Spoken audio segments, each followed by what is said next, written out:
I have a problem. I'm addicted to Wuthering Waves fishing.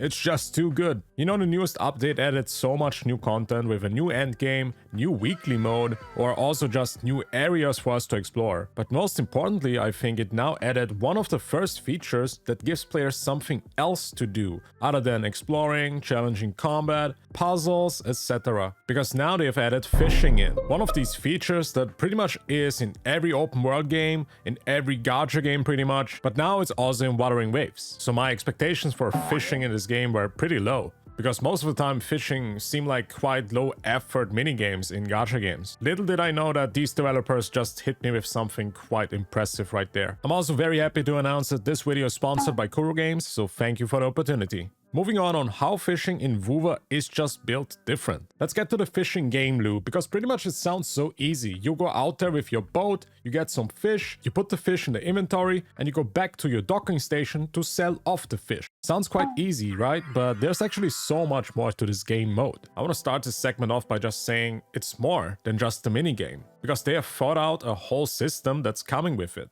From survival mechanics, inventory management, a ton of upgrades and skill trees to improve our fishing boat experience. The game mode feels more like a game within a game, if that makes sense. I have quite a feeling that one of the developers is probably a fisherman or really likes fishing, because this fishing mode is full of passion. You go there to the new area, Riciola Islands, and this new area has definitely a huge impact on delivering you a true fisherman experience. There's a new big area to sail around, you can see coral reefs here and there, they look beautiful. A lot of NPCs with beards, which I do appreciate. And actually there's quite nice references there, because a lot of these NPC names are inspired from Moby Dick, the book, which is a really cool fun fact. And we are pretty much looking for a whale in this new quest line, so I get the reference there as well. There's tons of fishing spots and a huge variety of fish to fish. Actually, there's right now 72 different fishes that you can obtain, and that will definitely keep you busy for a while. There's also these so-called mutant fish that are just simply in different colors. The quick time event to catch the fish is actually quite engaging. It gets harder, it gets faster over time when you reach later stages. And since there's also an RNG system, when you catch fishes that have different type of rarities, you can actually get hit with some high dopamine for your brain sometimes. Whoa, $6,000? Chat, what is this? We got a black pearl. I think I just got a freaking rare item or something. In my playtime, the time was just flying by, and I just wanted to fish more and more. So there's definitely some addiction danger here. I guess you can call it somewhat of a fishing gacha game. Well, you can decide which spots you are fishing on, and it will tell you which fish you can get in these spots. But you can also get just higher rarity completely randomly. For example, here, I was fishing a golden fish out of nowhere, and I did not expect that. Yo, chat, we got a gold!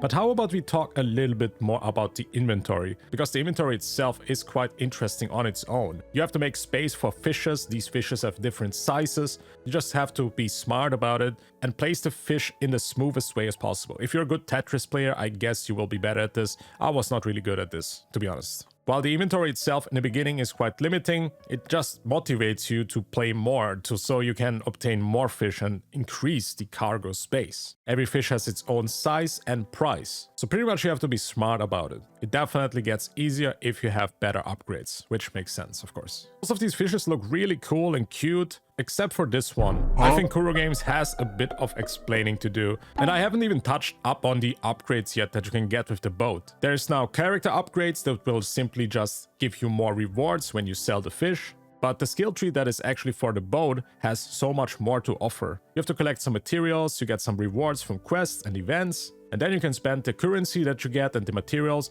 on just bigger upgrades for your Rachel, which is the name of the gondola, the fishing boat. There's simple things such as bigger inventory, faster movement, lower cooldown with the sprinting function, but there's also way more interesting stuff such as upgrades that will add new abilities or features to your gondola. For example, there's also fishing bubbles that will fish on its own on every docking station and you can grab them. So these things are pretty much doing AFK fishing for you. So make sure you go there once in a while to sell your fish if you have already obtained this upgrade. And by the way, did I even mention that this event gives crazy rewards? You can get up to 1,200 asteroids. And you even get like a free 4-star weapon, which is literally the second best weapon for Phoebe. So pretty much you don't really need her signature weapon. If you want to give her the second most powerful weapon for her, it's literally this, and you get it for free just for fishing. Isn't that crazy? Also, this game mode will be a permanent game mode, so don't worry about it. Just the rewards will be limited, so keep this in mind. One topic I also didn't touch up on yet is the danger zones, because yes, there is actually a survival mechanic introduced with this fishing as well. So you're riding the gondola Rachel, right? But if you go to the danger zones, there is literally medusas and other kind of stuff that will try to reduce your health from your Rachel. And if they reduce your health to 0, you will basically lose all your loot or fishes that you've obtained so far,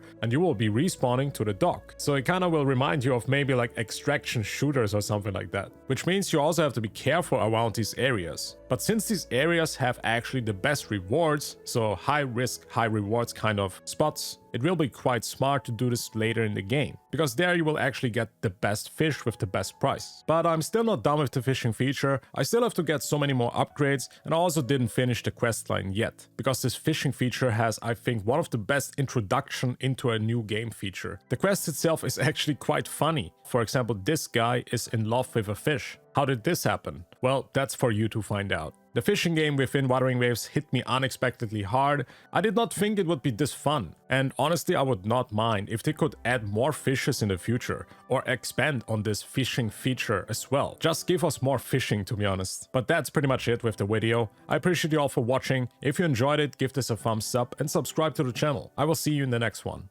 Bye bye.